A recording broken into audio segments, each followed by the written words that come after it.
One thing that I noticed coming in is there's just a very different feeling whether it has been created that way. Sometimes people will use grids or prayer or different things, but you'll notice here that as you come through this, what do they call this, a vestibule or entryway, the energy here is almost restrictive.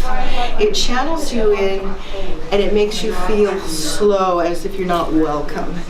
And this being a Masonic lodge, I would think it would be a very welcoming place and a place of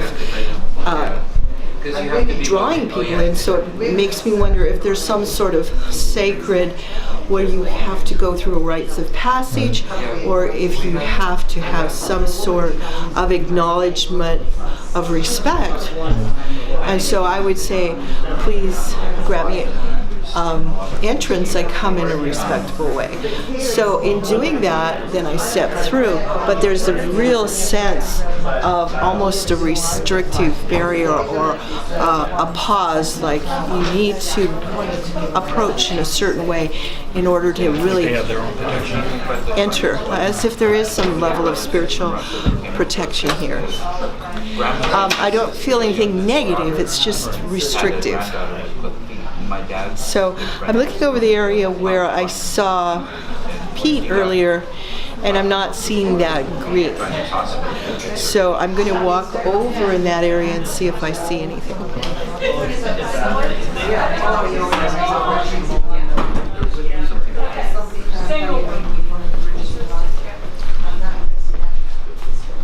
Very different.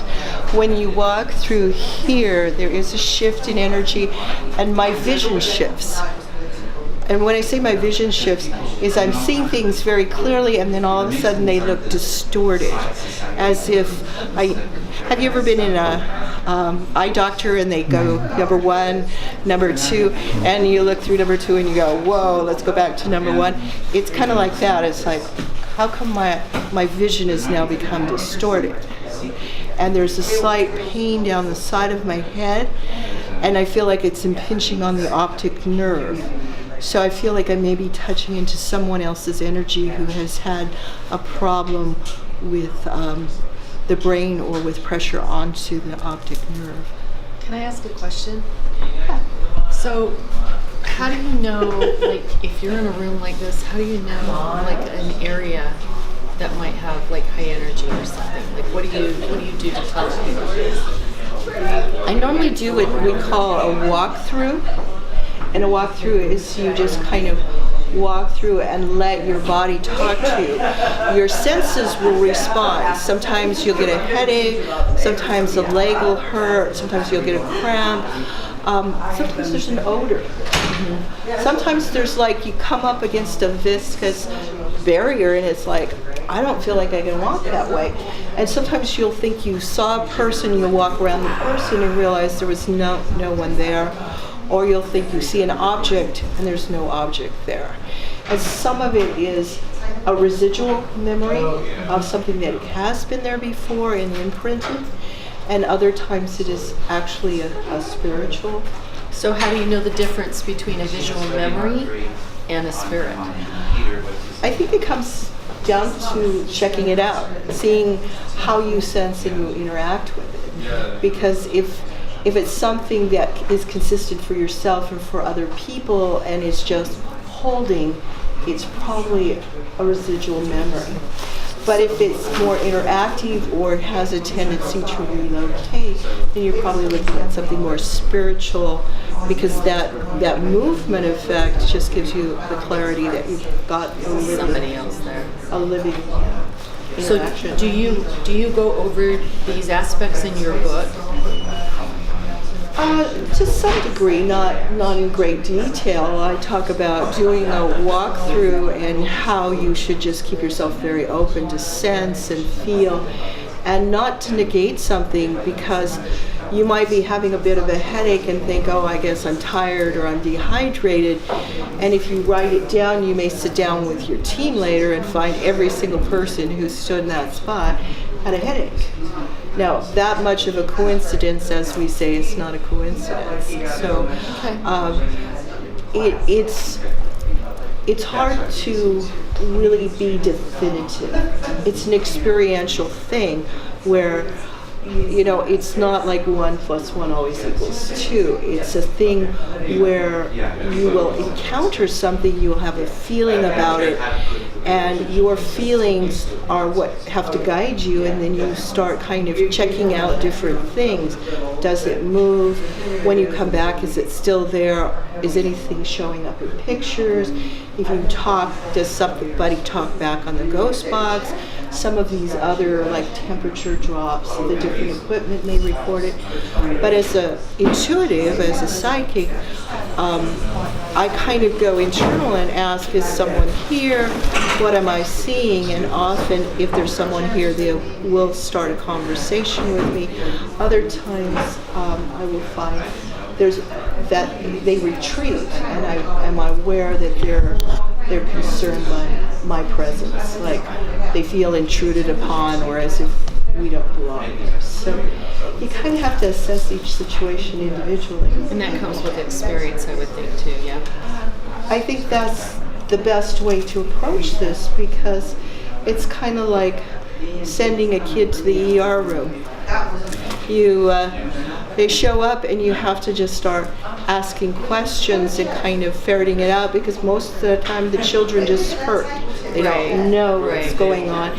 You have to start looking at what are the symptoms that you're getting, what kind of reaction are you getting from other people. Well, and sometimes, you know, kids will say something, but their visage shows something different. So I would imagine it's the same thing here. We'll look around and see a room with nice tablecloths, but you can sense there's something else going on. Mm-hmm. Yeah.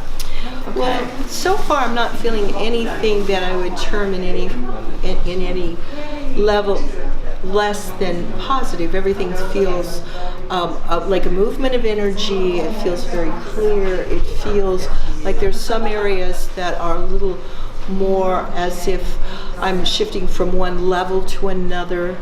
I'm a little wondering if there might have been, if not another property here, a wall here at one time, because there's a sense of a slight, like I'm pushing against something before I step past this pole. Now it could have been that something was located here for a long time and I'm getting that residual energy. One of the things I will do is I will sit down and literally do a meditation to see if I can time track, which is where you go back in time and you go forward in time, and often you'll see shadows or halos, or you'll actually see activity, and you'll get more of a sense of, oh wow, somebody had a desk here and this was used as an office area for a period of time. Or maybe there was a partition here at one point and this area was used for something different.